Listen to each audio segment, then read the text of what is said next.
இப்போ GD&T class நம்ம start பண்ணிடலாம். ஃபர்ஸ்ட் டாபிக் பார்த்தீங்கன்னா, feature control frame or tolerance box. இந்த டாலரன்ஸ் பாக்ஸ் எதுக்கு யூஸ் ஆகுதுன்னு பார்த்தீங்கன்னா, ஒரு பார்ட்டோட ஃபீச்சர்ஸ் வந்து டிஸ்கிரைப் பண்ணுறதுக்காக யூஸ் ஆகுது. அதாவது அந்த பார்ட்டோட கண்டிஷன், அதோட டாலரன்ஸ் அண்ட் அதோட ஜியாமெட்ரிக் கண்ட்ரோல் எல்லாத்தையுமே வந்து இதுதான் டிஸ்கிரைப் பண்ணுது. இந்த tolerance box or feature control frame இதில் பார்த்தீங்கன்னா 4 முக்கியமான இன்ஃபர்மேஷன் உங்களுக்கு இருக்கும்.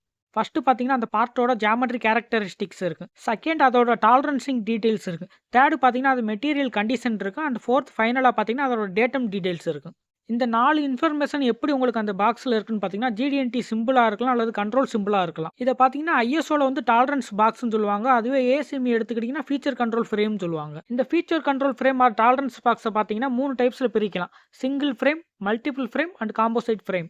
ஃபர்ஸ்ட் சிங்கிள் ஃப்ரேம் வந்து அண்டர்ஸ்டாண்ட் பண்ணிக்கிறதுக்கு ஒரு எக்ஸாம்பிள் டாலரன்ஸ் பாக்ஸ் எடுத்துக்கலாம். இப்போ இந்த டாலரன்ஸ் பாக்ஸில் பார்த்தீங்கன்னா ஒரு ஹோலை வந்து மென்ஷன் பண்ணியிருக்காங்க. ஃபர்ஸ்ட் பார்த்தீங்கன்னா அதோட ஜியாமெட்ரிக் கேரக்டரிஸ்டிக்ஸ், அதோட பொசிஷனை வந்து மெயின்டைன் பண்ண சொல்லியிருக்காங்க. இது வந்து ஒரு ஹோல்னு சொல்லிட்டோம். ஹோல்னா என்ன இருக்கு, நம்ம டயாமீட்டர் வந்து மென்ஷன் பண்ணலாம். அதனால தான் இங்கே டயாமீட்டர் சிம்பிள் கொடுத்துருக்காங்க. டயாமீட்டரோட டாலரன்ஸ் வந்து செகண்டாக கொடுத்துட்டாங்க, 0.005ங்கிறது.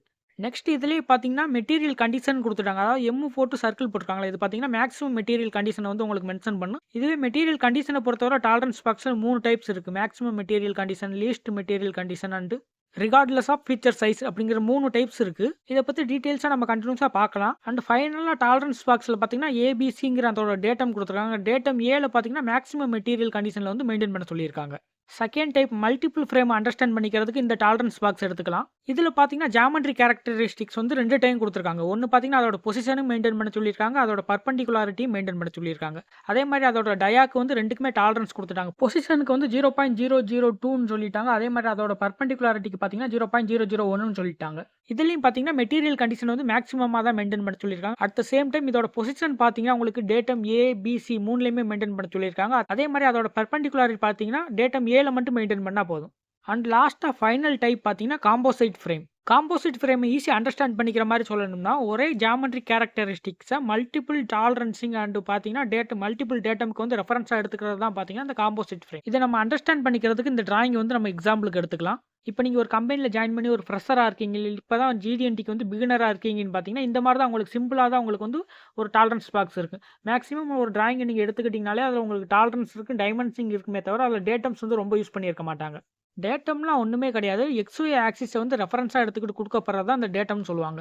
இந்த டிராயிங்கை பார்க்கும்போது உங்களுக்கு ஈஸியாக அண்டர்ஸ்டாண்ட் ஆயிருக்கு. இந்த டிராயிங் வந்து என்ன ஸ்டாண்டர்ட்னு இதுலேயே மென்ஷன் பண்ணியிருக்காங்க பாருங்கள், ASME Y14.5ங்கிறத. ஸோ இதில் கொடுத்துருக்க GD&T இன்ஸ்ட்ரக்ஷன் எல்லாமே பார்த்தீங்கன்னா ASME ஸ்டாண்டர்டை பேஸ் பண்ணி தான் உங்களுக்கு இருக்கும்.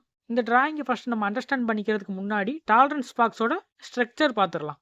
அதில் என்னென்ன பார்ட்ஸ் இருக்குது, அதில் வந்து ஒவ்வொரு கேரக்டரிஸ்டிக்ஸும் எப்படி வந்து அதுக்கு இன்வால்வ் பண்ணுறோம் அதெல்லாம் ஃபஸ்ட் தெரிஞ்சுக்கலாம். உங்களுக்கு டாலரன்ஸ் பாக்ஸ் பார்த்தீங்கன்னா இந்த மாதிரி தான் இருக்கும். ஃபர்ஸ்ட் காலமில் பார்த்தீங்கன்னா ஜியாமெட்ரிக் கேரக்டரிஸ்டிக் சிம்பிள்ஸ் இருக்கும். அதோட பொசிஷன், ஃப்ளாட்னஸ், ஸ்ட்ரைட்னஸ், பர்பண்டிகுலாரிட்டி இந்த மாதிரி ஜியாமெட்ரிக் கேரக்டரிஸ்டிக்கோட சிம்பிள்ஸ்லாம் இதில் கொடுத்துருப்பாங்க. செகண்ட் ஜோன் பார்த்தீங்கன்னா டாலரன்ஸ் ஜோன். இதில் உங்களுக்கு டைமென்ஷனோட சிம்பிள் கொடுத்துருப்பாங்க. மோஸ்ட்லி பார்த்தீங்கன்னா உங்களுக்கு டயாமீட்டர் அடிப்படையில் தான் அந்த சிம்பிள்ஸ்லாம் இருக்கும். பிகாஸ் நம்ம கிரியேட் பண்ணக்கூடிய எந்த ஒரு டிராயிங்காக இருந்தாலும் அது ஃப்ளாட்னஸ் அல்லது சிலிண்ட்ரிசிட்டி பேஸ் பண்ணி தான் உங்களுக்கு இருக்கும். ஸோ உங்களுக்கு மோஸ்ட்லி இங்கே டயாமீட்டர் சிம்பிள் தான் இருக்கும். இந்த ஜோனில் உங்களுக்கு நம்ம ஃபாலோ பண்ணுற டைமென்ஷனோட டாலரன்ஸ் கொடுத்துருவாங்க. நெக்ஸ்ட் பார்த்தீங்கன்னா மெட்டீரியல் கண்டிஷன். டாலரன்ஸ் பாக்ஸை பொறுத்தவரை எல்லா ஜோனுமே கண்டிப்பாக ஃபில் பண்ணியே ஆகணும் அப்படிங்கிற அவசியமே கிடையாது. எது எது தேவையோ அது மட்டும் தான் ஃபில் பண்ணுவாங்க. சப்போஸ் அந்த பார்ட்டில் வந்து டேட்டம்ங்கிறது அவசியம் இல்லாமல் இருந்துச்சுன்னா, அதை ஃபாலோ பண்ண வேண்டிய அவசியம் இல்லாமல் இருந்துச்சுன்னா டேட்டமை விட்டுறலாம். டேட்டமை பொறுத்தவரை மோஸ்ட்டாக வந்து 3 டைப்பாக சொல்லுவாங்க. Primary datum, secondary datum and tertiary datum. டேட்டமை பொறுத்தவரை மெட்டீரியல் கண்டிஷன் ஃபாலோ பண்ணணும்னா மெட்டீரியல் கண்டிஷன் கொடுப்பாங்க. சப்போஸ் ஃபாலோ பண்ண தேவையில்லாட்ட மெட்டீரியல் கண்டிஷன் வந்து மென்ஷன் பண்ணியிருக்க மாட்டாங்க. இவ்வளவுதான் tolerance box or feature control ஃப்ரேமோட பார்ட்ஸ். ஓகே, டாலரன்ஸ் பாக்ஸ் பற்றி தெரிஞ்சுக்கிட்டோம். நெக்ஸ்ட் அதில் யூஸ் பண்ணக்கூடிய சிம்பிள்ஸ் பற்றி தெரிஞ்சு